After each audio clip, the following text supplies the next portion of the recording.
প্রিয় দর্শক, আজকের খবরগুলি অনেক গুরুত্বপূর্ণ। আজকের গুরুত্বপূর্ণ খবরগুলি সম্পূর্ণ শুনবেন। আসছি বিস্তারিত খবরে।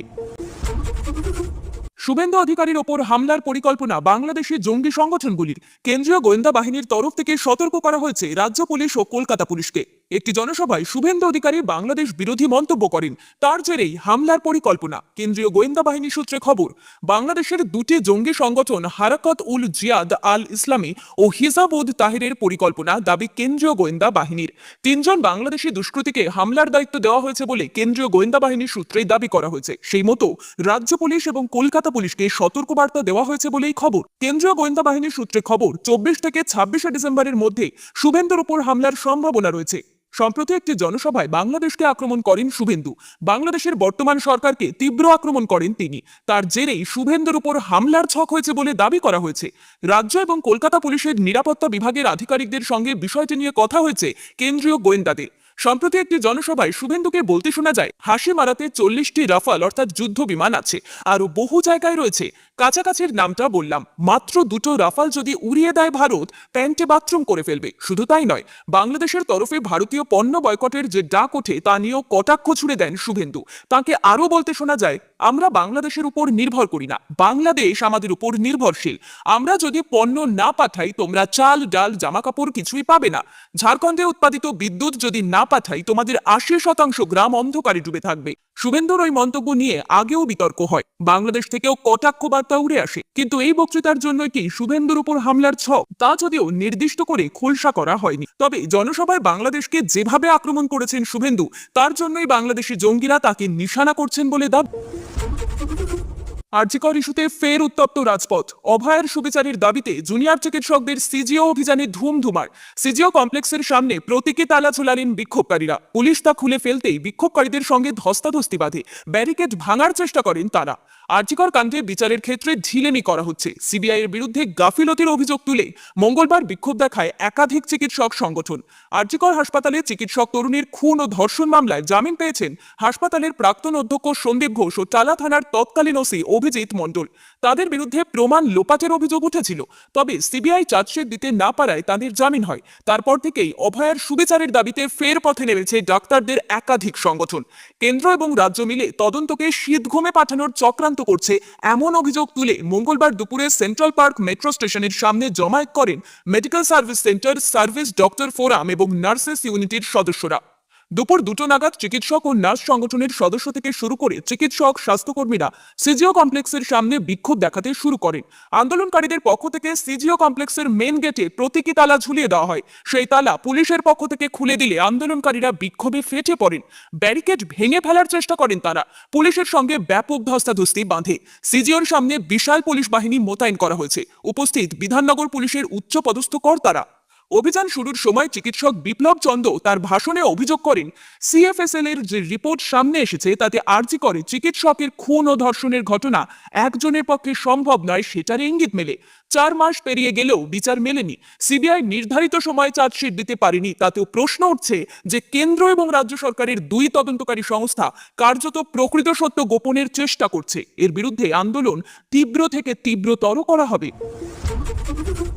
ডিসেম্বরে চলে যাবে টাকা, বলেছিলেন খোদ মুখ্যমন্ত্রী মমতা বন্দ্যোপাধ্যায়। বাংলা আবাস যোজনার উপভোক্তাদের সিংহভাগের কাছেই প্রথম কিস্তির টাকা পৌঁছে গেছে, কারো অ্যাকাউন্টে টাকা ঢোকার মুখে। তবে 26শে ডিসেম্বরের মধ্যে বাংলার বাড়ির প্রথম কিস্তির টাকা দেওয়ার কাজ শেষ করতে হবে বলে স্পষ্ট ভাষায় জানিয়ে দিয়েছে নবান্ন। পঞ্চায়েত দপ্তর সূত্রে খবর, এখনো পর্যন্ত 8,22,000-এরও বেশি উপভোক্তার অ্যাকাউন্টে টাকা পৌঁছেছে। লক্ষ্য রয়েছে 12 লক্ষ। বাকিদের অ্যাকাউন্টেও এই সময়সীমার মধ্যেই প্রথম কিস্তির টাকা পাঠিয়ে দিতে হবে বলে জেলায় জেলায় নির্দেশ দিয়েছে পঞ্চায়েত দপ্তর। প্রথম কিস্তির টাকা বিলি বন্টনের পর বাড়ি তৈরির কাজে নিয়মিত নজরদারি করতেও ব্লক স্তরের আধিকারিকদের নির্দেশ দেওয়া হয়েছে বলে জানা যাচ্ছে। সূত্রের খবর, 4টি পর্যায়ে এই নজরদারির কাজ করতে হবে গ্রাম পঞ্চায়েত স্তরের আধিকারিকদের। উপভোক্তাদের বাড়ি বাড়ি গিয়ে নজরদারি দিয়ে কাজ করাতে হবে। বাড়ির কাজ শুরু করার উৎসাহ দেওয়া, নির্মাণ কাজ শুরু হওয়া, ছাদ পর্যন্ত নির্মাণ কাজ শেষ হয়ে যাওয়া ও পুরো বাড়ির কাজ শেষ হওয়া, এই 4টি পর্যায়ের প্রত্যেকটি ধাপে গিয়ে সরেজমিনে হাল খতিয়ে দেখে আসতে হবে আধিকারিকদের। এবার রাজ্যের অন্যতম সিনিয়র মন্ত্রী মানস ভূঁইয়ার বিরুদ্ধে দলের শীর্ষ নেতৃত্বের কাছে অভিযোগ জানালেন পশ্চিম মেদিনীপুর জেলার বেশ কয়েকজন বিধায়ক। মানস ভূঁইয়ার বিরুদ্ধে জেলার দলের ভিতরেই গোষ্ঠীবাজি অসহযোগিতার অভিযোগ এনেছেন ওই বিধায়করা। যদিও এই অভিযোগের পরিপ্রেক্ষিতে ঘনিষ্ঠ মহলে মানসবাবু জানিয়েছেন দলের পক্ষে তিনি পশ্চিম মেদিনীপুর জেলায় সাংগঠনিক দায়িত্বে নেই, ফলে কে বা কারা কেন তার বিরুদ্ধে অভিযোগ করেছেন তা তিনি জানেন না। এ বিষয়ে তৃণমূল নেতৃত্বেরও কোনো প্রতিক্রিয়া মেলেনি। মানস ভূঁইয়ার সঙ্গে যোগাযোগ করা হলে তিনি বলেন, আমি এই বিষয়ে কিছুই জানি না, আমি দলের শৃঙ্খলা মেনে কাজ করি, দল যা নির্দেশ দেয় আমি সেই কাজ করি। কিছুদিন আগেই কৃষ্ণনগর সাংগঠনিক জেলার দায়িত্বে থাকা সাংসদ মহুয়া মৈত্রের বিরুদ্ধে একই ধরনের অভিযোগ আনেন কয়েকজন তৃণমূল বিধায়ক। সরাসরি দলনেত্রী মমতা বন্দ্যোপাধ্যায় এবং দলের রাজ্য সভাপতি সুব্রত বক্সিকে চিঠি লেখেন তারা। যদিও বিষয়টি নিয়ে জেলায় গিয়ে তিনি দলীয় নেতাদের সঙ্গে আলোচনা করবেন বলে জানিয়ে দেন তৃণমূল নেত্রী। চুঁচুড়া পুরসভার অব্যবস্থা নিয়ে আগেই প্রশ্ন উঠেছিল, এবার পুরসভার ভেতরেই বাকবিতণ্ডায় জড়ালেন দুই আধিকারিক। চুঁচুড়ার বিধায়ক অসিত মজুমদার পুরসভায় গিয়েছিলেন আর তারপরেই বিবাদ প্রকাশ্যে আসে। বিধায়ক পুরসভা ছাড়তেই স্বাস্থ্য সিআইসি জয়দেব অধিকারী ও পুরপ্রধান অমিত রায় একে অপরের সঙ্গে বিবাদে জড়িয়ে পড়েন। বিধায়ক অসিত মজুমদার পুরসভায় গিয়েছিলেন, কাজকর্ম কেমন চলছে, পুরসভার ভিতরের পরিবেশ কেমন রয়েছে সেই সব তিনি খতিয়ে দেখেন। পুরসভায় ভুতুড়ে নিয়োগের অভিযোগও সামনে এসেছে একাধিকবার। এদিন বিধায়ক বলেন, যারা কাজ করেন না মাইনে পাবেন না। অসিত মজুমদার বলেন, দল যা বলবে আমি তাই করব, আমাকে অরূপ বিশ্বাস ফিরাদ হাকিম যা বলেছেন আমি সেটাই করছি। 5টায় গিয়ে 10টায় সই করবে, কেউ 7 দিন না গিয়ে একেবারে সই করবে, এসব চলবে না। বিধায়কের বক্তব্যের পর জোর গুঞ্জন শুরু হয়েছে। বিধায়ক এদিন পুরসভায় উপস্থিত হয়ে সমস্ত দপ্তর পরিদর্শন করেন, কর্মচারীদের সময় মতো হাজিরা, সঠিক পরিষেবা দেওয়ার উপর জোর দেন। অস্থায়ী কর্মচারীদের মাইনে লোন করে দেওয়া হচ্ছে 2 মাসের মধ্যে। সাংবাদিকদের মুখোমুখি হয়ে বিধায়ক বলেন, মুখ্যমন্ত্রীর নির্দেশে এই লোন মঞ্জুর করা হয়েছে, পুরসভাকে যথাসময় বকেয়া বেতন মিটিয়ে পরিষেবা স্বাভাবিক রাখতে হবে। বিধায়ক আরও বলেন, বর্তমানে পুরসভা প্রায় 6 কোটি টাকার ঘাটতিতে চলছে, এই আর্থিক সংকটের সমাধানে সবাইকে একযোগে কাজ করতে হবে। বিধায়ক পুরসভা ছাড়ার পর পুরপ্রধান অমিত রায় তার মন্তব্যের বিরোধিতা করেন। তিনি বলেন, পুরসভা একটি স্বশাসিত প্রতিষ্ঠান, বিধায়ক আমাদের অভ্যন্তরীণ কাজে হস্তক্ষেপ করতে পারেন না। এই বক্তব্যের পরই পুরসভার অভ্যন্তরে উত্তেজনা দেখা যায়। পুরপ্রধান এবং স্বাস্থ্য সিআইসি জয়দেব অধিকারীর মধ্যে চরম বাকবিতণ্ডা শুরু হয়। সঠিক সময় হাজিরা এবং স্বাক্ষর সংক্রান্ত বিষয় নিয়ে তাঁদের মধ্যে তীব্র তর্ক চলে। গোটা বিষয়ে সাধারণ মানুষ এবং কর্মচারীদের মধ্যে উদ্বেগ তৈরি হয়েছে। রেশন দুর্নীতি মামলার জাল গুটিয়ে আনতে তৎপর কেন্দ্রীয় তদন্তকারী সংস্থা, তারই মধ্যে নতুন করে গ্রেফতারি। ইডি সূত্রে খবর, রেশন দুর্নীতিতে প্রাক্তন খাদ্যমন্ত্রী জ্যোতিপ্রিয় মল্লিকের যোগসূত্রে 3 জন চালকল মালিককে গ্রেফতার করা হয়েছে। মঙ্গলবার তাদের আদালতে পেশ করে নিজেদের হেফাজতে চাইবে ইডি। জানা গিয়েছে, ধৃত 3 জনের চালকলের মাধ্যমে বেআইনিভাবে রেশন সামগ্রী বিক্রি করা হতো। ইডি সূত্রে জানা যাচ্ছে, হেফাজতে জ্যোতিপ্রিয় মল্লিককে বারবার জেরা করে এই 3 চালকল মালিক সম্পর্কে তথ্য মেলে। আরও জানা যায়, প্রাক্তন মন্ত্রীর সঙ্গে যোগসাজশে বছরের পর বছর ধরে এখান থেকে বেআইনি উপায়ে রেশন সামগ্রী বিক্রি করা হতো, যার মুনাফা লুটতেন এই 3 জন। তাদের চালকলে তল্লাশি চালিয়ে ইডি বেশ কিছু নথি উদ্ধার করেছে। তার ভিত্তিতেই এই 3 জনকে সোমবার সল্টলেকের সিজিও কমপ্লেক্সে ইডি দপ্তরে ডেকে পাঠানো হয়েছিল। গভীর রাত পর্যন্ত তাদের জিজ্ঞাসাবাদ করা হয়, কিন্তু তদন্তকারীদের প্রশ্নের যথাযথ উত্তর দিতে না পারায় তাদের গ্রেফতার করে ইডি। আর 3 জনকেই আদালতে পেশ করা হবে। এরা হলেন সুব্রত ঘোষ, শান্তনু ভট্টাচার্য, যিনি জ্যোতিপ্রিয়র হিসেব রক্ষক, এবং হিতেশ ছন্দ। রেশন দুর্নীতি কাণ্ডে ইতিমধ্যে বেশ কয়েকজন জামিনে মুক্ত হয়েছেন। জ্যোতিপ্রিয় ঘনিষ্ঠ ব্যবসায়ী বাকিবুর রহমান, তৃণমূল নেতার শঙ্কর আঢ্যর জামিন মিলেছে। জ্যোতিপ্রিয় মল্লিকও বারবার জামিনের আবেদন জানিয়েছেন।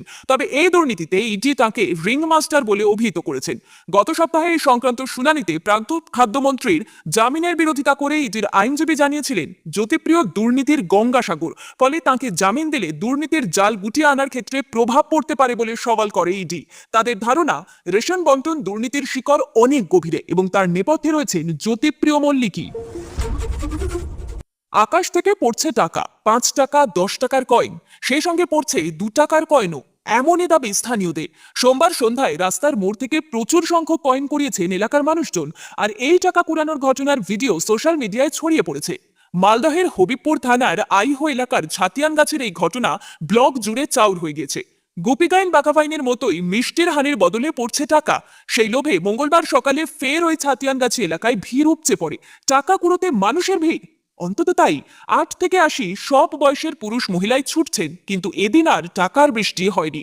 তবে একজন শিশু এদিন 200 টাকার একটি নোট পেয়েছে। এ নিয়ে হবিবপুর থানায় ছাতিয়ানগাছি কাঠের ব্রিজ এলাকায় উত্তেজনা ছড়ায়। পুলিশ পৌঁছে খোঁজখবর শুরু করে।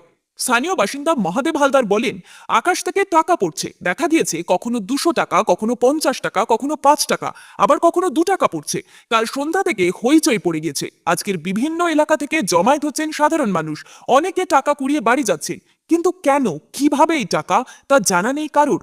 হবিপুর থানার পুলিশ ঘটনাস্থলে পৌঁছে পরিস্থিতি সামাল দিয়েছে। পুলিশের দাবি, সন্ধ্যায় কেউ বাড়ি থেকে কয়েনগুলি ছুঁড়ে ফেলে দিয়েছে বলে সন্দেহ করা হয়েছে। আশেপাশের উঁচু ছাদ থেকেও কেউ কয়েনগুলি ছুঁড়ে ফেলে থাকতে পারে। সাধারণ মানুষকে এ নিয়ে সচেতন করা হচ্ছে। ভুয়ো আধার ও ভোটার কার্ড তৈরি করে ভারতে বসবাস করছিল বাংলাদেশি। শুধু তাই নয়, এক ব্যক্তিকে নকল বাবার পরিচয় দেওয়ার অভিযোগ উঠেছে তার বিরুদ্ধে। সেই ঘটনায় 2022 সালে পুলিশ গ্রেফতার করেছিল তাকে। 2 বছর পর অভিযুক্তকে দোষী সাব্যস্ত করে 3 বছরের কারাদণ্ডের নির্দেশ দিল জেলা আদালতের অতিরিক্ত মুখ্য বিচার বিভাগীয় বিচারক অর্ঘ্য আচার্য। অভিযুক্তের নাম বাদল মণ্ডল, বয়স 45। ওই বাংলাদেশিকে বিদেশি আইনে 2 বছরের জেল এবং 10,000 টাকার জরিমানা, অনাদায়ে আরো 6 মাসের জেলের নির্দেশ দিয়েছেন বিচারক। সেই সঙ্গে নথিপত্র জালিয়াতির অভিযোগে 1 বছর জেল এবং 5,000 টাকা জরিমানা, অনাদায়ে 3 মাস জেলের নির্দেশ দিয়েছেন বিচারক। শাস্তির মেয়াদ শেষ হলে বাংলাদেশে পাঠিয়ে দেওয়ার নির্দেশ বিচারকের। জানা গিয়েছে, বাদল মণ্ডল বাস্তবে বাংলাদেশের কুষ্টিয়ার বাসিন্দা। সে জলঙ্গির ফরাজিপাড়ায় এসে রেক্সোনা খাতুন নামে একজনকে বিয়ে করে। দম্পতির এক ছেলে ও এক মেয়ে রয়েছে। 2022 সালের জানুয়ারি মাসে জলঙ্গি থানার পুলিশ বাংলাদেশি সন্দেহে তাকে গ্রেফতার করে।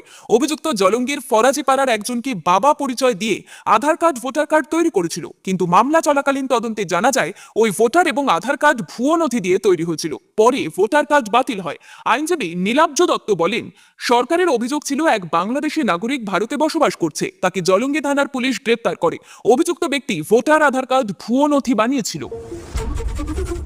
বধূ মৃত্যুর ঘটনায় কড়া শাস্তির ঘোষণা আদালতের।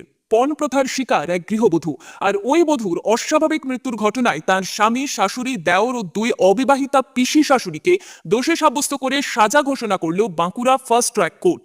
মঙ্গলবার বিচারক ওই 5 অভিযুক্তের কারাদণ্ডের নির্দেশ দেন বলে জানা গিয়েছে।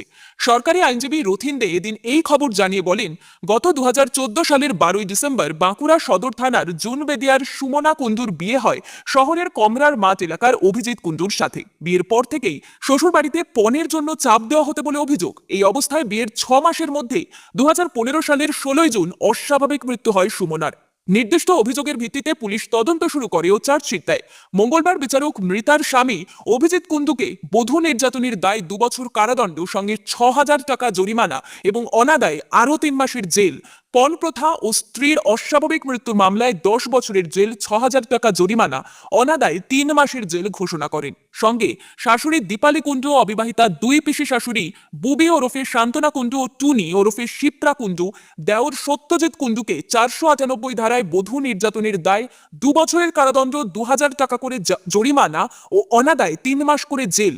গৃহবধূর অস্বাভাবিক মৃত্যুর ঘটনায় 7 বছরের কারাদণ্ড, 6,000 টাকা জরিমানা, অনাদায়ে 3 মাসের জেলের নির্দেশ দেন বিচারক বলে জানিয়েছেন সরকারি আইনজীবী। একই সঙ্গে তিনি বলেন, পণের জন্য বধূ নির্যাতন ও বধূর অস্বাভাবিক মৃত্যুর ঘটনা ক্রমবর্ধমান। হাতে হাতে স্মার্টফোন, কিন্তু মধ্যযুগীয় প্রথা থেকে আমরা আজও বেরিয়ে আসতে পারিনি। শিক্ষিত সমাজে মানুষ এখনোই এই শিক্ষায় শিক্ষিত হতে পারেনি। এই মামলায় বধূ মৃত্যুর ঘটনায় কড়া শাস্তির ঘোষণা করল আদালত। ওই বধূর অস্বাভাবিক মৃত্যুর ঘটনায় তার স্বামী, শাশুড়ি, দেওর ও 2 অবিবাহিতা পিসি শাশুড়িকে দোষী সাব্যস্ত করে সাজা ঘোষণা করল বাঁকুড়া ফার্স্ট ট্র্যাক কোর্ট।